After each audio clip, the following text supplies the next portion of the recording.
అది తీసుకుంటుందని ప్రభుత్వం కూడా గుర్తించబట్టే ముందస్తుగానే వాళ్ళ పాత్ర, వాళ్ళు కొంతమందిని ప్రొడ్యూస్ చేయటం, కొన్ని విషయాలు బయటపెట్టడం, ఇదంతా జరుగుతుంది.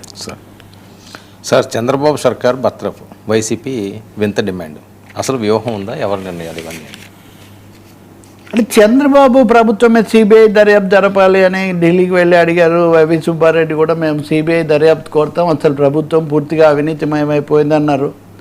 మొన్న అమరావతి అంటే అక్కడ ఉండవల్లి సెంటర్లో పెనమాకకు వెళ్తుండగా ఆపటం అన్నది, అది కూడా ఒక రాజకీయ రణరంగంలాగా మారింది. నిన్న చంద్రబాబు నాయుడు మళ్ళీ అక్కడ అమరావతి మీద ఆయన సమీక్ష చేశారు.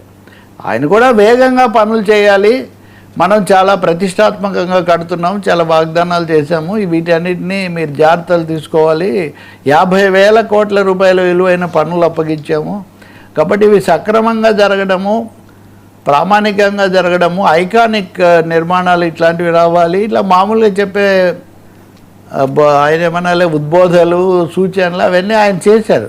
కానీ వేగం పెంచాలి అన్న అంశం మటుకు ఆయన స్ట్రెస్ చేయడం ఇక్కడ మనం ఒకటి గమనించాల్సి ఉంటుంది. వేగం సరిపోవటం లేదు, ఈ ఆలస్యం అన్నది కొంత అసంతృప్తికి దారితీస్తుందన్న అంశాన్ని అధినేత గుర్తించారు అనేది అయితే మనకు అర్థమవుతుంది. రెండో వైపున వైసీపీ వాళ్ళు దేవినేని అవినాష్ ముఖ్యంగా నిన్న మాట్లాడారు. వాళ్ళ పార్టీ తరఫున మేము అమరావతికి వ్యతిరేకం కాదు, మొదటిసారి మళ్ళీ వాళ్ళు మేము అమరావతికి వ్యతిరేకం కాదు, అమరావతిలో అవినీతిని మేము అడ్డుకుంటాము, అవినీతిని మేము అంటే అవినీతి అనే అంశం మీద, అమరావతిలో అవినీతి అన్న అంశం మీద వాళ్ళు జాతీయ స్థాయిలో దాన్ని కూడా సిబిఐ విచారణ చేయాలి, కేంద్రం తీసుకోవాలి అన్న వైఖరి వాళ్ళు తీసుకునేటట్టుగా మనకు కనిపిస్తుంది.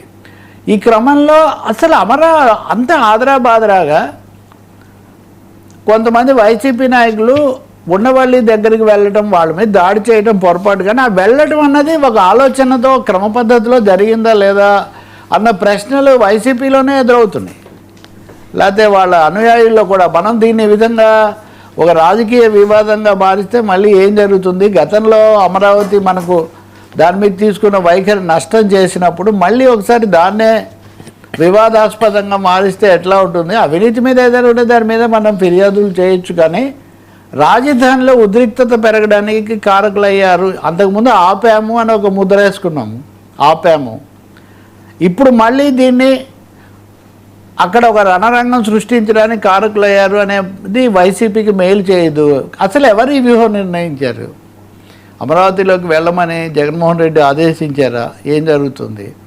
ఈ క్రమంలో అతిపెద్ద విషయం ఇప్పుడు నేను చెప్తుంది, అంజాద్ బాషా వాళ్ళ ఉప ముఖ్యమంత్రిగా మాజీ, అవును, ఆయన నిన్న మాట్లాడుతూ ఈ అంశాలు, అలాగే లాకప్ డెత్, ఇట్లాంటి చాలా అంశాలు, పాలన బాగాలేదు ఇవన్నీ చెప్తూ అసలు ఈ ప్రభుత్వాన్ని తొలగించాలి, డిస్మిస్ చేయాలి అని ఒక కోరిక తీసుకొచ్చాడు ఆయన.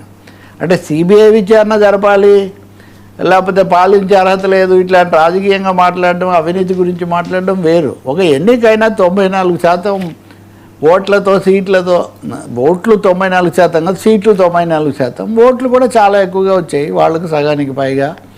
ఆ ప్రభుత్వాన్ని తొలగించాలని ఉప ముఖ్యమంత్రిగా పనిచేశారు కదా, ఎవరు మామూలు అనామకుడైన వ్యక్తి కూడా కాదు. అంటే నేను అన్నది ఇందాక అమరావతికి వాళ్ళు వెళ్ళినా, ఇప్పుడు ఒక మాజీ ఉప ముఖ్యమంత్రిగా ఉన్న వ్యక్తి ఏకంగా అసలు ప్రభుత్వాన్ని తొలగించాలని కోరుతున్నా, దీని అంతటి వెనుక ఒక ఏకీకృత వ్యూహం ఏమైనా ఉందా, అసలు ఆలోచన ఉందా, లేక అనాలోచితంగా ఎవరికి తోచింది వాళ్ళు మాట్లాడుతుంటే ఉద్వేగాలు పెంచడం అనేది జరుగుతుందా?